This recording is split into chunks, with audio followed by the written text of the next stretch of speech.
आज इस वीडियो में हम प्रोबेबिलिटी स्टडी करेंगे और ये video already class 9, 10, 11, 12 but specially मैं 10th के लिए बना रहा हूँ, बट ये सारे क्लासेस के लिए। ये तो आज सबसे पहले हम ये जान लेते हैं प्रोबेबिलिटी है क्या। तो प्रोबेबिलिटी मीन्स पॉसिबिलिटीज। अब और अगर डिटेल हमें पढ़ना है तो सबसे पहले जान लो स्टार्ट कहाँ से किया गया इसको। जैसे आपके एनवायरमेंट में ताश खेलने वाले कार्ड जो होता है वो खेलते हैं, और बाकी बहुत सारे ऐसी चीज़ें होती हैं अनलीगल चीज़ें जिसको जुआ कहते हैं गांव में। क्लियर? तो ऐसे खेलने वाले बहुत से लोग, कुछ लोगों का काम ही यही होता है जुआ खेलना, और उससे ढेर सारे पैसे वो जीतते भी। जिसे सट्टेखोरी कह लो। क्लियर? क्रिकेट होता है तो उसमें सट्टेखोरी किया जाता है कि इस बाल पे 6 आएगा, इस बाल पे 4 रन आएगा, ऐसे खेलने वाले। तो कुछ लोग पढ़े लिखे लोग बैठे हुए, एजुकेटेड लोग, और कुछ ऐसे। अब वहाँ देखा गया कि एक बंदा ऐसा था जो बार बार गेस करता था और जीत जाता था। तो जो पढ़े लिखे लोग थे, मतलब एजुकेटेड लोग थे, उन्होंने सोचा यार ये कैसे जीत जाता है। तो उन लोगों ने क्या किया, आपस में बैठे और उन्होंने एक मेथड बनाया। उस मेथड के अकॉर्डिंग ये पता कर लिया कि हम किस तरह से वो जीतता है। इट मीन्स कंफर्म नहीं किया, श्योर नहीं किया कि नहीं वो जीत ही जाएगा, लेकिन एक गेस किया। और जो मेथड बनाया, गेस करने का जो मेथड बनाया, जिसके हिसाब से जीतने का चांस ज़्यादा होता था, तो उस मेथड को ही क्या कहा गया, प्रोबेबिलिटी कहा गया। यानी जिस मेथड से हम एग्जैक्ट गेस लगा सकें। अब यहाँ मैंने कहा कि जैसे 10 बार आपने गेस लगाया तो ये ज़रूरी नहीं कि हर बार आप जीत जाओ, लेकिन मैक्सिमम टाइम आप जीत जाओ। तो ये जो मेथड है, इसी मेथड को हम क्या कहते हैं, प्रोबेबिलिटी कहते हैं। तो अब मैथमेटिशियन लोगों ने क्या किया, इसको उठा के कहाँ रख दिया, मैथ्स में रख दिया। तो आ जाओ, जैसे कोई भी काम करना होता है तो डायरेक्ट वहाँ हम पहुँच नहीं जाते, पहले उसकी ब्रांचेस पढ़ते हैं। जैसे इंग्लिश आपको अगर लिटरेचर पढ़नी है तो पहले अल्फ़ाबेट सीखना पड़ता है, वैसे प्रोबेबिलिटी को सीखने से पहले उसकी कुछ हम रूल्स रेगुलेशन स्टडी करेंगे। तो आ जाओ, सबसे पहले हम एक्सपेरिमेंट, पहला टॉपिक जो है एक्सपेरिमेंट स्टडी करते हैं। तो एक्सपेरिमेंट है क्या। जैसे आप कोई वर्क करना स्टार्ट करते हो तो बेटर होगा, बैड होगा, कैसा होगा, ये आपके दिमाग में रहता है। तो आप कोई काम करने जा रहे हो तो सोचते हो कि अच्छा इस तरह से करें तो हो जाएगा, इस तरह से तो करें हो जाएगा, लेकिन या तो होता है या तो नहीं होता है। क्लियर हो गया? तो एक्सपेरिमेंट हम उन चीज़ों को कहते हैं जब ये क्लियर, यानी जो रिजल्ट हो वो क्लियर हो, या तो होगा या नहीं होगा, ये दोनों बातें क्लियर हो।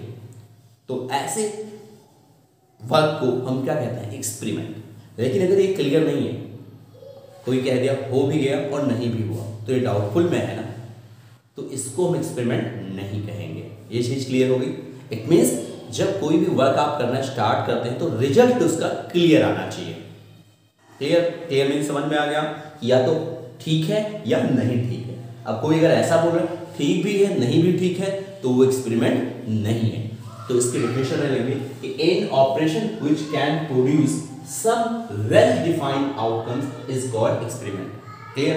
यानी कोई जब वर्क आप करते हो तो उसके जो आउटकम्स होते हैं, रिजल्ट जो होते हैं, अगर वेल डिफाइंड हैं तो क्या कहलाएगा, एक्सपेरिमेंट कहलाएगा। अब दूसरा टॉपिक है रैंडम एक्सपेरिमेंट। ये आपका बहुत इंपॉर्टेंट टॉपिक है, क्योंकि आप क्लास 10th में, 11th में, 12th में जहाँ भी रहते हो, 2 इवेंट्स को छोड़कर, एक्सपेरिमेंट को छोड़कर बाकी सारे इवेंट्स जो प्रोबेबिलिटी आप निकालते हो सब रैंडम एक्सपेरिमेंट ही होता है। यानी जिस भी इवेंट की आप प्रोबेबिलिटी निकालते हो वो सारे कैसे होते हैं, रैंडम एक्सपेरिमेंट। बस 2 इवेंट की मैंने बात की, एक श्योर आएगा, एक इम्पॉसिबल आएगा, तो भी बाद में हम बात करते हैं।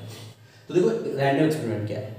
कोई भी एक्सपेरिमेंट अगर 2 चीज़ों को फॉलो करता है, 2 स्टेटमेंट फॉलो करता है, then this called random experiment. अब वो 2 चीज़ें हैं क्या। पहली चीज़ें हैं कि उस एक्सपेरिमेंट में मोर देन 1 आउटकम्स होना चाहिए। जैसे डाइस है, 6 सरफेस होते हैं, अब सारे सरफेस पे 1-1 लिखा हो तो उसको जब थ्रो करोगे तो क्या आएगा, श्योर है 1 ही आएगा। तो ये आपका रैंडम एक्सपेरिमेंट नहीं हुआ। रैंडम वर्ड, रैंडम मतलब अचानक, अटेंडम।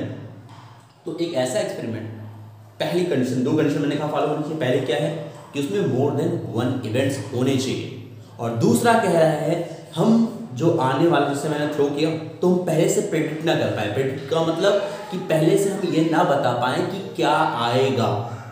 क्लियर? जब डाई को थ्रो करते हो तो 1 to 6 में से कुछ भी आता है, आप पहले से ये नहीं पता कर सकते कि हाँ 6 आएगा या 3 आएगा। हाँ, अब आप ये कहोगे सर किसी ने कहा 6 आएगा और 6 आ गया, तो भाई वो गेस कर रहा है। क्लियर? तो देखो यही मैंने लिखा कि an experiment is called RE मतलब रैंडम एक्सपेरिमेंट, ये चीज शॉर्ट फॉर्म में मैंने लिख दी है। Clear? If it satisfied 2 conditions. पहला कंडीशन क्या है, कह रहा है it has more than 1 possible outcomes, जो पहले बताया, और दूसरा कह रहा है it is not possible to predict the outcomes in advance, पहले से आपको ना पता हो कि क्या आएगा। क्लियर हो गया? तो उसी को हम कहते हैं रैंडम एक्सपेरिमेंट। तो आप याद रखिएगा, यहाँ जितने भी एक्सपेरिमेंट आप प्रोबेबिलिटी निकालोगे वो लगभग सारे इवेंट्स रैंडम एक्सपेरिमेंट होते हैं, 2 इवेंट को छोड़ के, एक श्योर इवेंट और एक इम्पॉसिबल इवेंट। तो वो क्या होता है अभी बताएंगे। अगला देखो, जो नेक्स्ट डेफिनेशन है आउटकम्स। अब आउटकम्स क्या होता है, जब आप कोई एक्सपेरिमेंट करते हो तो उसमें बहुत सारी चीज़ें आती हैं, जैसे डाइस या डाई, DI या DIC दोनों कहा जाता है, डाइस या डाई। जब आप थ्रो करते हो तो क्या आता है, 1 2 3 4 5 6, यही तो आ सकता है। कॉइन को टॉस करोगे हेड या टेल आता है। तो ये कह रहा है आउटकम्स क्या होता है, जब हम कोई एक्सपेरिमेंट करते हैं तो उसके अकॉर्डिंग जितने सारे रिजल्ट मिलते हैं वो सारे रिजल्ट ही क्या कहलाते हैं, आउटकम्स कहलाते हैं। अब ये लिखा हुआ है कि ये possible result of a random experiment is called outcomes. यहां लिख लो कॉल्ड आउटकम्स। ये चीज क्लियर हो गई? यानी जितने भी रैंडम एक्सपेरिमेंट के पॉसिबल रिजल्ट होते हैं उन सारी चीजों को क्या कहते हो, आउटकम्स कहते हो। क्लियर हो गया? जैसे मैंने अभी एग्जांपल बताया कि अगर डाई को आप थ्रो करते हैं तो क्या आता है, 1 2 3 4 5 6, तो इफ ये थ्रो ए डाई तो ये आएगा 1 2 3 4 5 6, तो ये सारे क्या हो गए, आपके आउटकम्स हो गए। Next topic, events. इवेंट क्या होता है, जैसे आपने एक डाई को थ्रो किया तो क्या आया, 1 2 3 4 5 6, ये आया पूरा 1 2 3 4 5 6, ये सारी चीजें। अब जब आपने जो एक्सपेरिमेंट किया है रैंडम एक्सपेरिमेंट, उसके सारे ये हैं, क्या है, ये आउटकम्स है। अब मैं क्या करूं, इन्हीं आउटकम में से कुछ को कलेक्ट कर लूं या सारे को कलेक्ट कर लूं। देखो ध्यान से देखिएगा, इवेंट्स लिखा हुआ है, तो the collection of all possible outcomes, या तो सारे को कलेक्ट करूं या और some of possible outcomes, then called event. नहीं समझ में आया तो एग्जांपल समझा रहा हूं। जैसे मैंने ये तो लिख दिया थ्रो ए डाई, तो पूरा हो गया, कितने आउटकम्स आए। अब मैं इसी में लिखता एक ऐसा इवेंट मैं लिख रहा हूं, वो क्या है, जैसे मैं लिख दिया ऑल इवेंट आउटकम्स, तो यहां क्या क्या आता है, 2 4 6 ही तो आता। तो इसमें से देखो कुछ पॉइंट्स को मैंने कलेक्ट किया, तो उनको कलेक्शन किया कुछ पॉइंट्स को, तो ये भी क्या है, इवेंट है। या मैं सारा कलेक्ट कर लेता थ्रो ए डाई, तो ये भी क्या कहलाता है, आपका इवेंट कहलाता। या मैं यहाँ लिख सकता है इज कर तो ऑल आउटकम्स, तो 1 3 5 लिखता।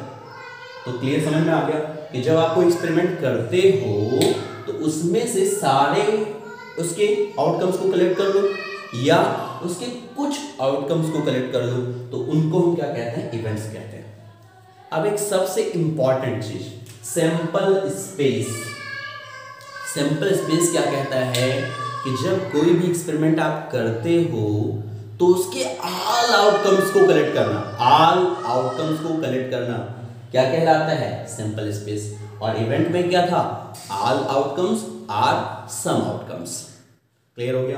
तो इसमें मैंने लिखा collection of all possible outcomes is called sample space, denoted by S. क्या ये समझ में आ गया?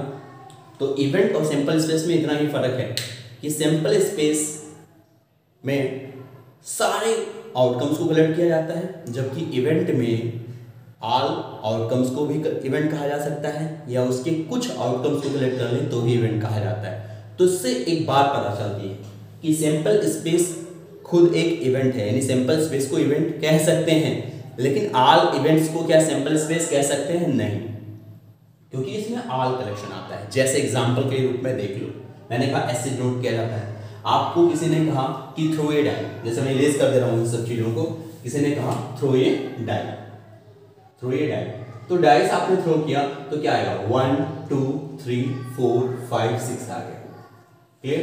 तो ये क्या हो गया, ये सिंपल स्पेस हो गया। क्लियर, समझ में आ गया।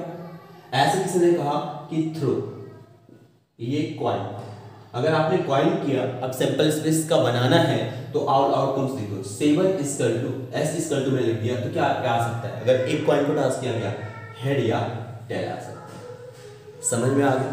तो भाई ये जो चीजें इंपॉर्टेंट बताई, ये आपको हर एक क्लास के लिए यूज करने में आएगा। क्लियर?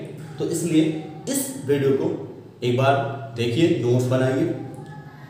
सैंपल स्पेस कैसे और चीज़ों के लिए फाइंड करते हैं वो हम नेक्स्ट वीडियो में डिस्कस करेंगे। ओके स्टूडेंट्स, वीडियो कैसा लगा कमेंट करना मत भूलिए।